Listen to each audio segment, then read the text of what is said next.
صبح ہونے تک رملی بستر میں یوں ہی بیٹھی رہی، جب تک رنج اور غصے کے مارے اعصاب تنے رہے۔ سردی کا بالکل احساس نہیں ہوا، سوچ سوچ کر شل ہو چکی اور رو رو کر غصہ نکال چکی تو پھر سارا جسم ایک دم ٹھنڈا ہو گیا۔ جلدی سے قالین پر گری ہوئی رضائی اٹھائی اور اپنے اوپر اوڑھ لی۔ جس قدر رضائی کو لپیٹتی اتنا ہی لرزہ بڑھتا جاتا، ہاتھ پیر ٹھنڈے برف ہو گئے۔ حالانکہ آج کل اس حالت میں اس کے ہاتھوں کی ہتھیلیاں اور پاؤں کے تلوے گرم رہتے تھے۔ اس وقت یوں محسوس ہوا جیسے وہ برف میں دب گئی ہو۔ برف باری کی یہ کیفیت صبح 5 بجے تک رہی۔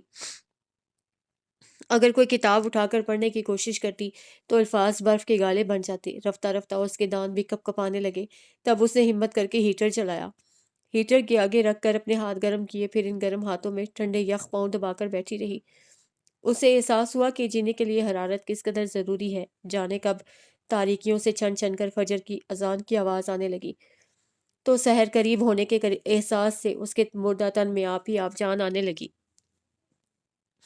بار بار سوچتی آخر شان بھائی کس نیت سے اس کے کمرے میں آئے تھے اور انہوں نے اسے کس کماش کی لڑکی سمجھا تھا۔ اف توبہ! اس خیال سے اس کے رونگٹے کھڑے ہو جاتے۔ آخر شان بھائی جو اتنے شاندار نظر آتے ہیں اس قدر ذلیل کیسے ہو گئے؟ یہ ٹھیک ہے کہ اس کے چہرے پر لکھا ہے وہ اپنے شوہر کو پسند نہیں کرتی، مگر وہ بددیانت عورت ہرگز نہیں ہے۔